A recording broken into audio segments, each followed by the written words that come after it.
Hello viewers, this is our journey into the remains of the Hull to Hornsea Railway. For the earlier episodes, see the links in the description box. In this episode, we depart Sutton on Hull Railway Station, heading to the top of North East Hull, passing Kestrel Avenue, punching past Sutton Cross Drain, and following the track bed past what is known as Castle Hill. Possibly a future video. Comment below if you want to see that. Moving forwards, we are running parallel with Swine Southside Drain. We turn to the left, closing in on the focus of this video, Swine Railway Station. Let's go. This is Swine Station on the Hull to Hornsea line.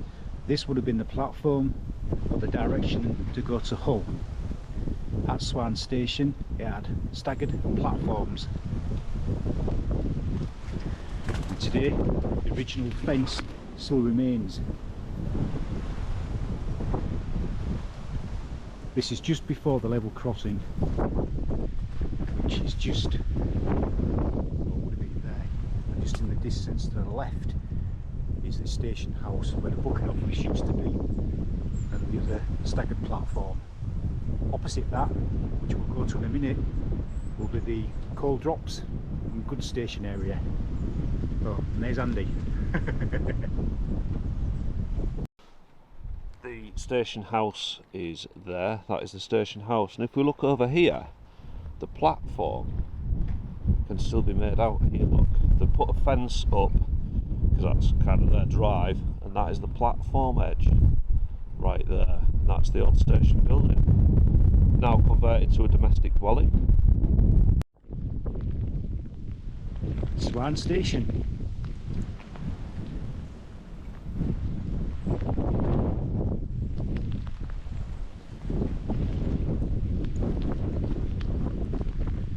That direction is to Hornsea.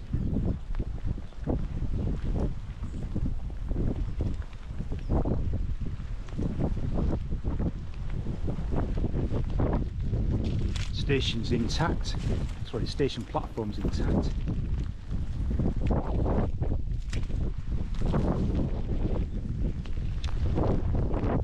That direction is towards Hull. Got some railway cottages just over there, all part of this Hull to Hornsea Railway. And then other features we've noticed as we have a look around, that is the platform area. Over here there used to be some coal drops, all part of the industrial side of this railway. There's some of the old wicket style fence here at the back of the coal drops, and what looks like an old gate to get to the freight area of this former railway. This is the back of the coal drops, where wagons used to go above, dumping the coal into, just as we see a strut brace here to strengthen it all up. As the coal was dropped down into these pens here to contain the coal for use in the buildings and the engines. This fence post here could quite possibly be one of the old crossing gates, because the level crossing was right here, and I believe if we put a metal detector on this here, the rails would still be underneath this roadway here, because the actual track bed can be made out, and you see that in the sort of damp where it's dry, and you can see the rails and almost like the sleeper markings, as if the council have just simply tarmacked straight over this former level crossing. I believe this concrete kind of like base would have been where the level crossing gate posts would have been situated, because there's this one here and it lines up with the platform there and then there's another one in line with that previous concrete base there. So I believe this is where the level crossing gates would have been situated on this side. There's no evidence on the other side. There's been a lot of extensive clearance and kind of like landscaping going on, so a lot of items will have been reclaimed, reused, or just simply built over. Hey viewers, I must apologise, the weather's quite bad. During the filming of this railway series the weather's been pretty terrible the whole time, but we've got the station building just over there.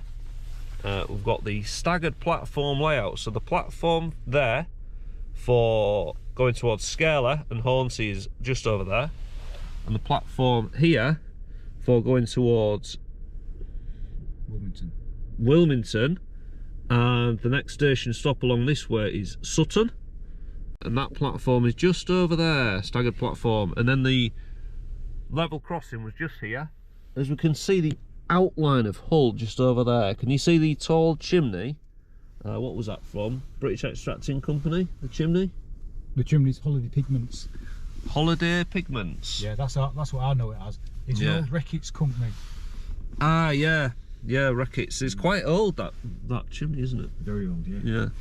Right, so that's where we are and that's what we're doing. So we'll see you at the station.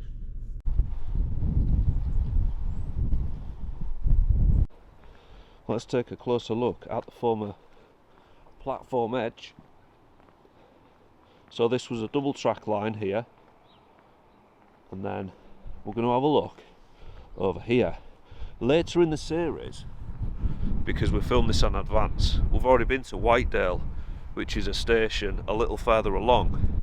As we move that way towards Hornsea, behind us is back to Wilmington and the original part of this railway. That's rather bizarre. That looks like a bench that's simply melted. So that's been vandalised, it seems. Now this, going back to what I was saying about Whitedale, this looks very similar to the coal drops that were filmed at Whitedale, all pushed away by the tree there. And this, as we go into here, this is where the coal drops used to be. So there would have been rails above where the wagons would have come across here, and the wagons then would have tipped the coal into the pens below. And then the coal could be distributed and sold or used within the railway itself. We've got Paul going around the back of the coal drops to check those out whilst we film around here. So if you know anything about this railway and you used to live around here or anything like that, please leave a comment and get in touch, because it'd be great to hear from you as we go past the steps that went up towards the raised track area for the coal drops. So this would have been part of a siding here, and that is the former elevation towards the raised area for the coal drop. We're going to have a look down here, see if we can see any old boundary fence marker posts or anything else as we see Paul through the woods there.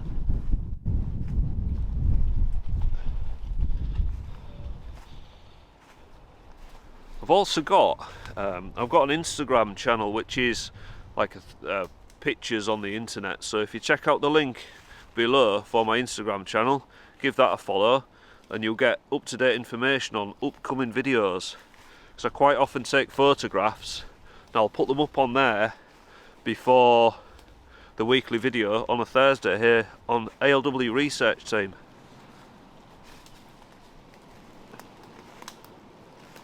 There isn't a lot left in this area, is there? No, there isn't. Seems quite removed. It does actually. We can see the remains of the fence over there as we move along. Apart from the odd scattering of a discarded brick during the removal of this railway, there isn't a lot left in this sidings area here, which is quite a shame really. As we take another look at the steps here to the coal drops, we can see just through the bushes and trees there the outline of the former station here at Swine. Just out on the track bed, walking towards West Ellaby sidings and Whitedale. You can see here the platform is pretty immense, to be honest.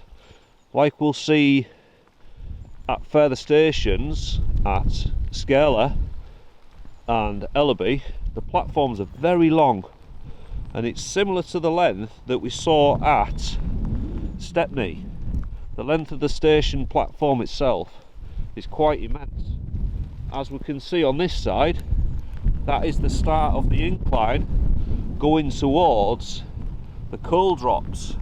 The lump in the ground there, that's where it starts to elevate, as there would have been a siding come off this way, possibly with the ground frame, to go up towards the coal drop area, which is just over there. And we're still finding platform here. We'll see if we can find the end of the platform edge, where it slopes down to meet the track. We're still going.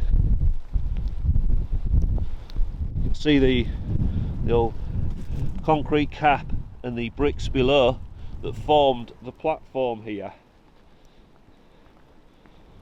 It's amazing how overgrown this has got. In well, 1964 this closed. I think the end of the platform's in there, in the brambles there. That's the end of the platform. I don't know if you'll be able to make that out on the camera. It's unfortunately very overgrown. So the platform ended there, and then went off that way towards Scala Railway Station is the next station stop that way. As we look this way, that is where the siding started off to go towards the coal drops over there. Just notice this, viewers, in the platform edge here there's pieces of wood inset into the platform. I've never seen that before. Can you see that, viewers? Does anyone know why there would be inset pieces of wood in the platform edge itself? If you know, please leave a comment. So I haven't seen that before ever on any railway platform. So if you know, please leave a comment. There's some more here. I wonder if they use it for signalling followers. See another piece of wood there in the platform face. So viewers, we're on the other side of the road now, the former level crossings here. I'll just show you quick actually. Paul found two concrete posts in the floor. And we think these used to form part of the level crossing gates. So the rail lines were there, and then there's another post here on this double track line. And that's just there, it's simply sheared off and got rid of when they shut the railway. So we'd have had a double line coming this way, station house there, that platform off towards Scala, and then this platform through here that Paul's found was the one that went back towards Wilmington. It's just in there. And you've noticed something different about this platform, haven't you, Paul? Yes, it's not the same as the platform on the other side of the level crossing. So this, sorry, go on. You can tell because the brick structure is all different. It was made with different stone. As far as I'm aware, these type of platforms was done as an afterthought, probably due to increased traffic. As the railway got more and more popular. Yeah. Because this wasn't a loss-leading railway, was it? This was actually profitable and busy. Yes, it was, absolutely. Yeah, even in the winter time, the market products and the horticultural part of the railways that picked up and dropped off stuff made it profitable during the winter months, and then the summer months you have the tourists coming and going. The tourism going to Hornsea, because Hornsea, if you're not from this area, Hornsea is quite a nice little quaint seaside town with lots of little B&Bs and things. People used to go to Hornsea for holidays before people started going off towards, you know, these package holidays in the 70s. People used to go to Hornsea for a breakaway. And we've just seen over there the old picket type fence here. And you see that, the old railway fencing still extant on this railway platform. And then this would that have been for a fence or a sign or something? No, that would have, there should be a concession of these going along, and sometimes you had like the concrete platform and then a wooden bit along the edge. Ah, wooden edging. Yeah, wooden edging. The platform edge. Yeah. To cover the gap between the rail cars and the platform edge. It's like wooden base of the platform. So this is part of the Trans-Pennine Trail, Hornsea Rail Trail. Yes. As we can see down there, some British Rail type fence posts in the centre of the screen now. And moving along, this platform looks long again. Like we've seen along this series, the platforms are very long, as if they used to be sort of 8 and 9, 10 car railway locomotives coming along for goods and passengers. Because these were sort of multi-use platforms, right? They were passengers, but there was goods loading as well on these. Yes. That's where you have the coal drops as well, and the goods platforms. Yeah, the coal drops areas. Yeah. Because it's rich and agricultural in the Holderness area. Yeah, as we can see. Paul has just found in the mud, can you see that, viewers? That is a railway signalling cable follower. And it's just in the mud near this tree. The tree's swallowed it up. The tree's swallowing that base of the concrete post up. Can you see that, viewers? And as I can see around, there's all cinder. While the fireman, that's a piece of coal right there. There's all bits of combusted coal as well, which they call slag, right there. That's just fallen out the bottom of the firebox as the trains have been coming to a halt here at this station. But that is an amazing find, that, Paul. Well done. It's preserved well as well, isn't it? Yeah, that is a signalling follower of the Hull to Hornsea Railway, and it still turns. That has been sat there since 1964, when this railway closed. Correction, 1968, freight traffic still ran. Did freight still run on this till 68? I'm sure it did. I'm sure I've read it. Yeah, this carried on using it. So close to passengers in 64 and carried on being used for freight until 68. I believe so. It may be think you 65 might be or right. 68. I think you might be right. If you know, viewers, please leave a comment, because a lot of the books, documents and archives are from people's personal recollections, and they're not always fact. You know, you can't just use like Wikipedia. We can't just go on Wikipedia and get the facts from there, because they're often not very fact, because anyone can go on Wikipedia and update it. So we found archives that this closed to passengers in 64, but like Paul rightly says, a lot of these railways were still in use up to nearly 1970 for freight use, because there was no alternative back then. They simply had to leave the railways open for use by freight. And that fence is from back in that era. As this area has got concrete on the platform edge. Oh, it was meant for concrete platform edge. Yeah. Because There's one there, look. one there. Yeah. See that, viewers? That's what we were looking at earlier. It's like a standoff bracket, and then the concrete slab goes on top. And all the builder type people who know what they're actually called can comment below and tell me what they are. Probably isn't a standoff bracket. The little 45 support piece that held the platform edge in place. And that is the platform ends right over there. As we film this, station building over there, and this is Swine Railway Station. So thank you so much for watching this ALW research team video. Please subscribe and share, and we'll see you every Thursday at 4 PM UK time. No, I can't. What is the? I could be talking total shit there. Gimbal went into like some weird mode and I don't know how to get it out, so I've never actually read the instructions, if I'm honest. Let me confuse you. Easy done. That lens is minging.